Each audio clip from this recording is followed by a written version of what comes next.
नीचे डिस्क्रिप्शन में आपको power series and complex analysis की प्लेलिस्ट का लिंक मिल जाएगा। आज हम बेसिकली रेडियस ऑफ कन्वर्जेंस की बात करेंगे और कुछ एग्जांपल भी करेंगे जिनकी हम radius of convergence find out करेंगे।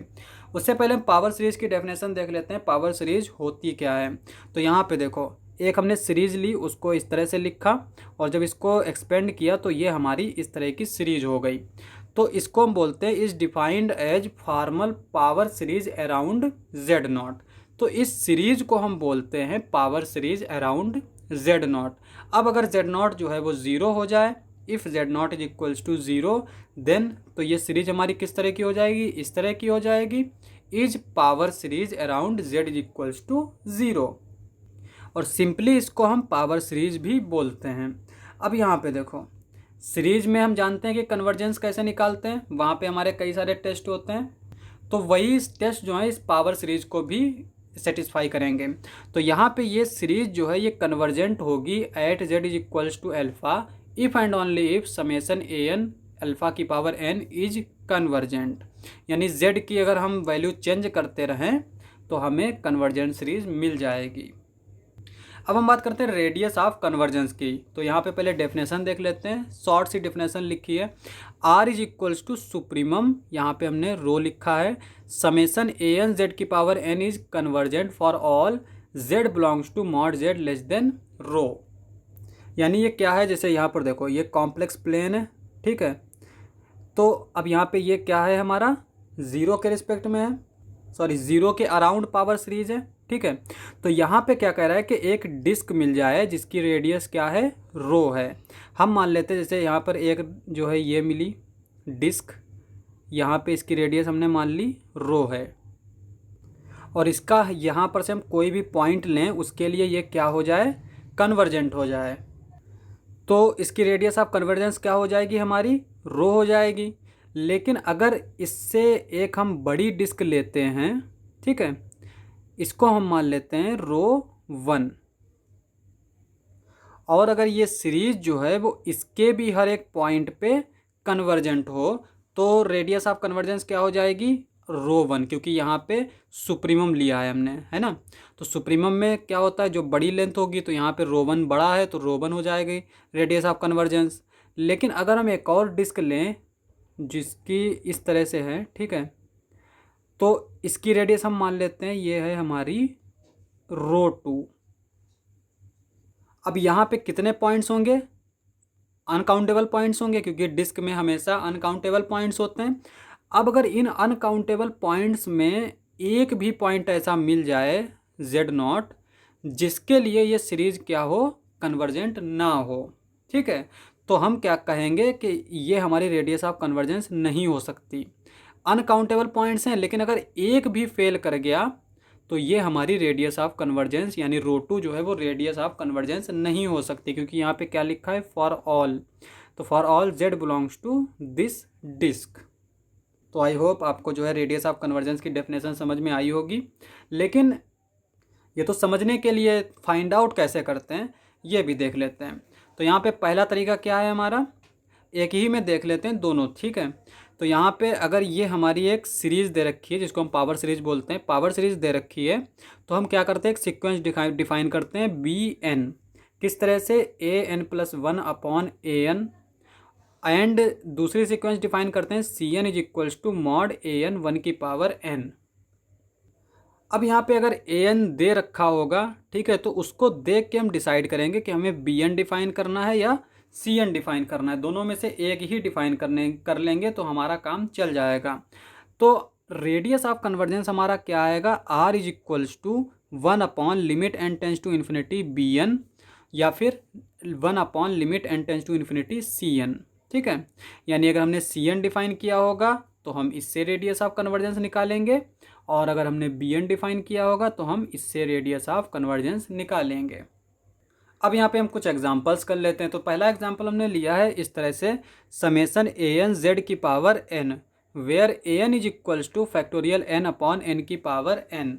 अब यहाँ पे देखो ये एन की पावर एन दे रखा है, तो इसको देख के तो कई सारे लोग जो है वो सी एन डिफाइन कर लेंगे। सी एन हमने किस तरह से डिफाइन किया है, मॉड ए एन की पावर 1/n, इस तरह से डिफाइन किया है। तो क्योंकि यहाँ पे अगर हम इसको रखें तो ये हमारा n से n कैंसिल आउट हो जाएगा, तो लगने लगेगा कि ये n बचा है।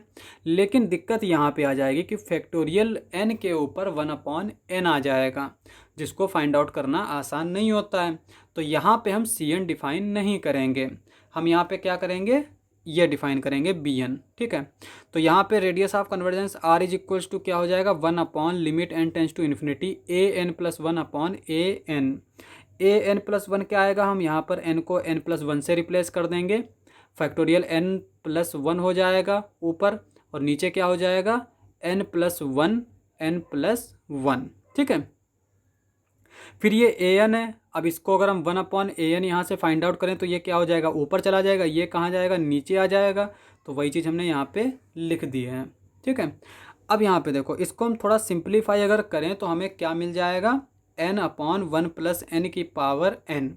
कैसे सिंप्लीफाई करेंगे, यहाँ पे देखो n प्लस 1 को हम बाहर लिख लेंगे तो फैक्टोरियल n बचेगा, फैक्टोरियल n से फैक्टोरियल n कैंसिल आउट हो जाएगा।